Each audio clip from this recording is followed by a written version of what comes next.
बातम्यामध्ये सदैव अग्रस्थानी आणि महाराष्ट्रातही नंबर 1। आपण पाहत आहात महाराष्ट्र न्यूज 1। नातलगवाडीत वारंवार वीज पुरवठा खंडित, नागरिकांची महावितरणकडे तात्काळ उपाययोजनेची मागणी। पारस तालुक्यातील रेल्वे स्टेशन पारस येथील नातलगवाडी परिसरात वारंवार वीज पुरवठा खंडित होत असल्याने नागरिकांमध्ये तीव्र नाराजी व्यक्त होत आहे। याच समस्येबाबत ग्रामस्थांनी महावितरणकडे निवेदने देऊन तातडीने उपाययोजना करण्याची मागणी केली आहे। निवेदनात म्हटले आहे की नातलगवाडी परिसरात दिवसातून अनेक वेळा वीज पुरवठा खंडित होत असून काही वेळा तासनतास वीज पुरवठा बंद राहतो।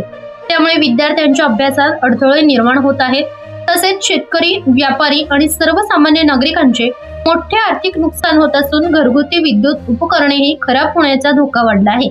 या समस्येबाबत अनेक वेळा स्थानिक महावितरण कार्यालयात तोंडी तक्रारी करूनही कायमस्वरूपी तोडगा न निघाल्याचा आरोप नागरिकांनी केला आहे। यामुळे संबंधित वीज वाहिनी, ट्रान्सफॉर्मर, फीडर व इतर विद्युत यंत्रणेची तात्काळ तपासणी करून आवश्यक दुरुस्ती व देखभाल करण्यात यावी। तसेच नातलगवाडी परिसरात नियमित, अखंडित आणि सुरळीत वीज पुरवठा सुरू करण्यात यावा अशी मागणी ग्रामस्थांनी महावितरण प्रशासनाकडे केली आहे। समस्या तातडीने न सोडवल्यास तीव्र आंदोलन छेडण्याचा इशाराही नागरिकांनी दिला आहे। महाराष्ट्र न्यूज साठी संपादक इस्माईल शेख, अकोला। आम्ही आलेलो आहे सबस्टेशनला, तर इथे कोणते अधिकारी आमची काही हे करू नाही राहिले।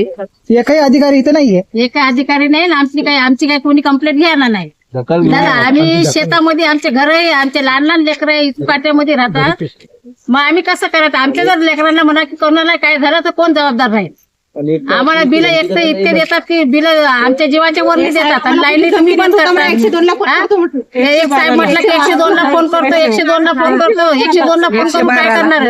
नाही, 112 ला 112 ला फोन करतो, 112 ला फोन करून आम्हाला काय करणार? मॅडम येते आणि तिथं काम करते, ती गेली की लगेच लाईन बंद होती। मॅडमनी सांगायला पाहिजे की जीबी मध्ये काय प्रॉब्लेम आहे। जेव्हा ती मॅडम सांगेल तेव्हा साहेबांना समजेल ना। येते थोडंफार घासपूस केला, आपलं काय कार्बन आलं, हे आलं, ते करून दिलं, चालल्या जाते। मॅडम पुढचा प्रॉब्लेम काहीच करत नाहीत ना। आम्हाला बिगर लाईनीमध्ये राहणं पडते। हा, आणि पाणी पावसाचे दिवस आहे, शेतामध्ये आमचे घर आहे। महाराष्ट्रातील ताज्या घडामोडी व महत्त्वाच्या बातम्या पाहण्यासाठी आजच आमच्या महाराष्ट्र न्यूज 1 या चॅनलला सबस्क्राईब करा व बेल आयकॉनला प्रेस करा। धन्यवाद।